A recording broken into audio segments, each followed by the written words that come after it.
अगर आप इस चैनल पे नए हो और आपने इस चैनल को अगर अभी सब्सक्राइब नहीं किया है तो प्लीज़ अभी सब्सक्राइब बटन को दबाइए और बेल आइकन को प्रेस कर दीजिए ताकि आपको इस चैनल पर रिलेटेड सारी एजुकेशनल वीडियो जो है वो उसकी जो नोटिफिकेशन है वो मिलती रहे।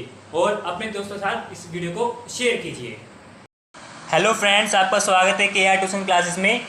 आज जो है हम क्लास 10th का 4th चैप्टर का डिस्कस करने जा रहे हैं जिसका नाम है कृषि।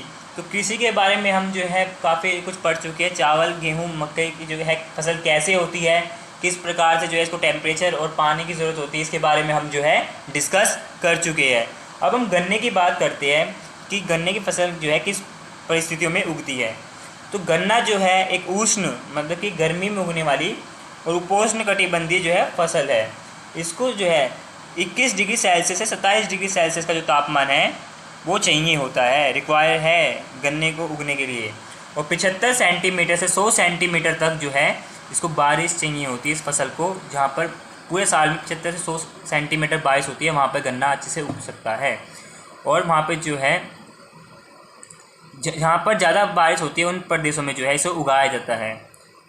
अब ब्राज़ील के बाद अगर ब्राज़ील को छोड़ दें तो भारत जो है गन्ने का दूसरा बड़ा उत्पादक है। तो ब्राज़ील में सबसे ज़्यादा जो है गन्ने उगाई जाती है। और ब्राज़ील को अगर हम छोड़ दें तो भारत का जो स्थान है इसमें दूसरा स्थान है भारत का गन्ने के उत्पादन में। और जो है ये चीनी, गुड़, खांडसारी और शीरा बनाने के लिए भी जो है काम में आता है। तो चीनी वगैरह जो मिठास जो प्रदान करने वाली जो चीज़ें होती है उसका निर्माण जो है इसी से किया जाता है। इसके मुख्य उत्पादक राज्य हैं उत्तर प्रदेश, महाराष्ट्र, कर्नाटक, तमिलनाडु, ओडिशा, आंध्र प्रदेश, तेलंगाना, बिहार, पंजाब और हरियाणा जो है इसके मुख्य उत्पादक राज्य हैं। अब हम तिलहन की बात करते हैं। तिलहन की जो खेती होती है तो तिलहन जो है भारत 2008 तक जो है भारत जो है विश्व में चीन के बाद दूसरा सबसे बड़ा जो है उत्पादक देश था तिलहन का। लेकिन सन 2008 के बाद जो है तोरिया के उत्पादन में जो है भारत जो है विश्व में कर्नाटक और चीन के बाद जो है इसका स्थान जो है तीसरा स्थान था। तोरिया भी जो एक तिलहन की फसल होती है। देश के कुल बोए गए जो 12% भाग पर जो है तिलहन की फसलें की जाती है। मूंगफली, सरसों, नारियल, तिल और जो सोयाबीन है आपकी अरंडी, बिनोला, अलसी और सूरजमुखी जो है भारत में उगाई जाने वाली मुख्य तिलहन फसलें हैं। तो तिलहन फसलें वो होती है जो जिनके अंदर तेल की मात्रा जो है वसा की मात्रा ज़्यादा होती है और इनका जो है खाना बनाने में जो है हम उपयोग करते हैं। और श्रृंगार के रूप में जो है श्रृंगार का कॉस्मेटिक्स का सामान बनाने के लिए भी जो है इसका उपयोग किया जाता है।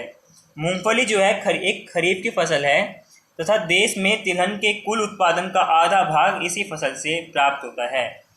मतलब आधे से ज़्यादा जो है तिलहन में हम जो है मूंगफली को शामिल करते हैं। गुजरात, आंध्र प्रदेश, तमिलनाडु, कर्नाटक, गुजरात और महाराष्ट्र जो है ये मूंगफली के मुख्य उत्पादक राज्य है। यहाँ पे सबसे ज़्यादा जो है मूंगफली उगाई जाती है। अलसी और सरसों रबी की फसलें हैं। तिल उत्तरी भारत में खरीफ की फसल है और दक्षिण भारत में रबी की। मतलब तिल को जो है उत्तर भारत में खरीफ के मौसम में उगाया जाता है और जो दक्षिण भारत में वो रबी की फसल के रूप में उगाई जाती है। अरंडी जो है खरीफ और रबी दोनों ही मौसम में जो है उसको बोया जाता है। अब हम चाय की बात करते हैं। तो बेसिकली जो चाय है वो सबसे पहले जो है भारत में जो है उन्होंने जो है अंग्रेज़ों ने इसकी शुरुआत की थी। तो चाय की जो है इनके कई सारे जो है बागान होते हैं। तो चाय का पौधा जो होता है उष्ण और उपोष्ण कटिबंधीय जलवायु में रहता है। उसे चाहिए वो ताप जो है उसको थोड़ी सी गर्मी चाहिए और जो थोड़ी सी जहाँ पे क्षेत्र में वर्षा ज़्यादा होती है वहाँ पर जो है चाय की खेती की जा सकती है। ह्यूमस और जीवांश युक्त जो गहरी मिट्टी होती है इसको ऐसी जो कंडीशन है चाय की फसल को वो चाहिए होती है। तो चाय का जो ये उद्योग है ये एक श्रम सघन उद्योग है क्योंकि चाय के पौधे जो है कई बार जो है जल्दी से ख़राब हो जाते हैं। इसीलिए इसका रख रखाव जो मेंटेनेंस है वो बहुत ही ज़्यादा मुश्किल होता है। तो चाय के मुख्य उत्पादक क्षेत्रों में असम, पश्चिमी बंगाल में दार्जिलिंग का इलाका और जलपाईगुड़ी जिले की पहाड़ियाँ, तमिलनाडु और केरल जो इसके मुख्य उत्पादक राज्य है। इसके अलावा जो है हिमाचल प्रदेश, उत्तराखंड, मेघालय, आंध्र प्रदेश, त्रिपुरा में भी जो है चाय उगाई जाती है। और भारत जो है अगर चीन और टर्की, जो तुर्की जिसे नाम दिया जाता है, विश्व में चीन और तुर्की को छोड़ दे तो भारत का जो है तीसरा स्थान है, सबसे बड़ा स्थान है जो चाय का उत्पादन करता है। अब हम कॉफ़ी की बात करते हैं तो कॉफ़ी जो है 2008 में भारत की जो स्थिति थी वो जो थी 3.2% जो कॉफ़ी थी वो अकेला जो है भारत प्रोड्यूस करता था पूरे ऑल ओवर द वर्ल्ड में। भारतीय कॉफ़ी अपनी गुणवत्ता के लिए विश्वविख्यात है। भारतीय कॉफ़ी की जो गुणवत्ता है वो और देशों की जो कॉफ़ी है उससे काफ़ी ज़्यादा अच्छी है। हमारे देश में अरेबिका किस्म की कॉफ़ी पैदा की जाती है, तो इसे आप अंडरलाइन कर सकते हो कि ये पूछ लिया जाता है कि हमारे देश में अरेबिका नाम की जो कॉफ़ी है उसे पैदा किया जाता है, जो आरंभ में यमन से लाई गई थी। यमन एक देश का नाम है, ये जो है वहाँ से लाई गई थी। इस किस्म की कॉफ़ी की जो डिमांड है वो ज़्यादा है और इसकी शुरुआत जो है बाबा बूदन पहाड़ियों से हुई, ये जगह का नाम है। आज भी इसकी खेती नीलगिरी की पहाड़ियों के आसपास कर्नाटक, केरल और तमिलनाडु में की जाती है। ठीक है, अब हम बागवानी फसलों की बात करते हैं। तो बागवानी फसल जो है 2008 में भारत का विश्व में फलों और सब्जियों के उत्पादन में चीन के बाद दूसरा स्थान था। भारत जो है उष्ण और शीतोष्ण कटिबंधीय दोनों प्रकार के जो फसलें हैं और जो फल हैं उनका उत्पादन करता है। भारत में फलों में महाराष्ट्र, आंध्र प्रदेश, तेलंगाना, उत्तर प्रदेश, पश्चिम बंगाल के आम जो है बहुत ज़्यादा मशहूर है। नागपुर और चेरापूंजी जो मेघालय में है, इसके संतरे जो है बहुत ज़्यादा फेमस है। केरल, मिज़ोरम, महाराष्ट्र और तमिलनाडु के केले, इन राज्यों की जो है केले जो है बहुत ज़्यादा फेमस है पूरी दुनिया में। उत्तर प्रदेश और बिहार की लीची जो है बहुत ज़्यादा फेमस है। मेघालय की अनानास और आंध्र प्रदेश, तेलंगाना और महाराष्ट्र के जो है अंगूर और हिमाचल प्रदेश और जम्मू कश्मीर के सेब। जम्मू कश्मीर के जो सेब होते हैं वो काफ़ी ज़्यादा जो है एक्सपेंसिव होते हैं, इनकी जो क्वालिटी होती है बहुत ज़्यादा हाई होती है और इसलिए जो है बहुत ही कम मिलती है, रेयर मिलती है। तो जम्मू कश्मीर के सेब, नाशपाती और खुबानी और अखरोट जो है पूरी दुनिया में जो है इनकी सबसे ज़्यादा डिमांड है।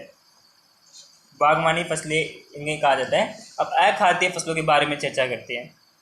तो अखाद्य फसल वो होती है जिनका खाने में उपयोग नहीं किया जाता, लेकिन उसकी भी जो है फसलें उगाई जाती है, जैसे कि कपास हो गया, पर रेशम हो गया या रबड़ हो गई आपकी। तो ये जो है इस प्रकार की चीज़ों से क्या बनाए जाते हैं, कपड़े बनाए जाते हैं, थैले बनाए जाते हैं। तो इनका हम खाने में तो उपयोग नहीं कर सकते, लेकिन इनका हम जो है डेली यूज़ में आने वाली चीज़ों के उपयोग में हम जो है इसका यूज़ करते हैं। अखाद्य फसलों में हम रबड़ की बात करते हैं, तो रबड़ जो है भूमध्य रेखीय जो क्षेत्र है उसकी फसल है। मतलब रबड़ को जो है सबसे ज़्यादा जो है गर्मी की आवश्यकता होती है, परंतु विशेष परिस्थिति में उष्ण और उपोष्ण क्षेत्र में भी जो है इसे उगाया जा सकता है। इसको जो है 200 सेंटीमीटर से जो है अधिक वर्षा की ज़रूरत होती है। जहाँ पे जिस क्षेत्र में पूरे साल में 200 सेंटीमीटर से ज़्यादा बारिश होती है वहाँ पे इसे आसानी से उगाया जा सकता है। 25 डिग्री का सेल्सियस जो तापमान है उससे ज़्यादा तापमान की इसको ज़रूरत होती है। रबड़ एक कच्चा माल है, बहुत महत्वपूर्ण कच्चा माल है जो उद्योगों में उपयोग होता है। इसे मुख्य रूप से केरल, तमिलनाडु, कर्नाटक, अंडमान और निकोबार द्वीप समूह और मेघालय में गारो पहाड़ियों में उगाया जाता है। और 2010 और 11 की बात करें तो भारत में जो है रबड़ उत्पादन में चौथा स्थान जो है वो था भारत का। अब आप देख सकते हैं यहाँ पे रेशेदार फसलों की बात करते हैं। तो कपास, जूट, सन और प्राकृतिक रेशम भारत में उगाई जाने वाली 4 मुख्य रेशेदार फसलें हैं। इनमें से पहली जो 3 हैं कपास, जूट और सन, इन्हें मिट्टी उगाने से जो है ये फसल जो है मिट्टी में उगाने से प्राप्त होती है। और जो रेशम है इसे जो है कीड़े के कोकून से प्राप्त किया जाता है। तो रेशम कीट का पालन किया जाता है, जो रेशम का कीड़ा होता है उससे जो है ये रेशम प्राप्त की जा सकती है। जो मलबरी पेड़ की हरी पत्तियों पर पलता है। मलबरी या आप सहतूत की पत्ती आप इसे कह सकते हो। सहतूत का जो पेड़ होता है उस पर जो है इनको उगाया जाता है, उनकी पत्तियाँ इन्हें खिलाई जाती है। रेशम उत्पादन के लिए रेशम के कीड़ों का पालन रेशम उत्पादन सेरीकल्चर कहलाता है। तो ये आप याद रखिएगा। अब कपास की बात करते हैं। तो कपास जो है अगर हम भारत की बात करें तो कपास को पौधे का मूल स्थान माना जाता है। सूती कपड़ा उद्योग में जो है कपास एक मुख्य कच्चा माल है। कपास उत्पादन में भारत का विश्व में तीसरा स्थान है। दक्कन का जो पठार है, मतलब जो दक्षिणी भारत का जो इलाका है वहाँ की जो काली मिट्टी है इसके लिए उपयुक्त मानी जाती है। इस फसल को उगाने के लिए ज़्यादा तापमान की ज़रूरत होती है, थोड़ी बारिश की ज़रूरत होती है, और जो है 210 दिन जो है पाला रहित दिन, मतलब 210 दिन जो है ऐसी कंडीशन चाहिए होती है जहाँ पर जो है ओले या बरसात जो है तेज़ जो है हवा के साथ ना हो, और इनको खिली धूप चाहिए होती है इसको उगाने के लिए। ये खरीफ की फसल है और इसे पककर तैयार होने में 6 से 8 महीने का जो टाइम है वो लग जाता है। महाराष्ट्र, गुजरात, मध्य प्रदेश, कर्नाटक, आंध्र प्रदेश, तेलंगाना, तमिलनाडु, पंजाब और हरियाणा और उत्तर प्रदेश, जो अब उत्तर का इलाका है वहाँ पर, और दक्षिण के कुछ राज्य है वहाँ पे जो है इसको उगाया जाता है। अब जूट की बात करें तो जूट जो है इसे सुनहरा रेशा भी कहा जाता है, क्योंकि सुनहरे रंग का होता है, भूरे रंग का होता है। जूट की फसल जो है बाढ़ के मैदानों में जल निकास वाली उर्वरक मिट्टी में उगाई जाती है, जहाँ पे अधिकतर बाढ़ आ जाती है, फिर बाढ़ के साथ जो है थोड़ी बहुत मिट्टी जो है उपजाऊ मिट्टी आती है, उस उपजाऊ मिट्टी पर जो है जूट की फसल की जाती है। यहाँ पर जो है हर वर्ष बाढ़ में आई नई मिट्टी जमा होती रहती है।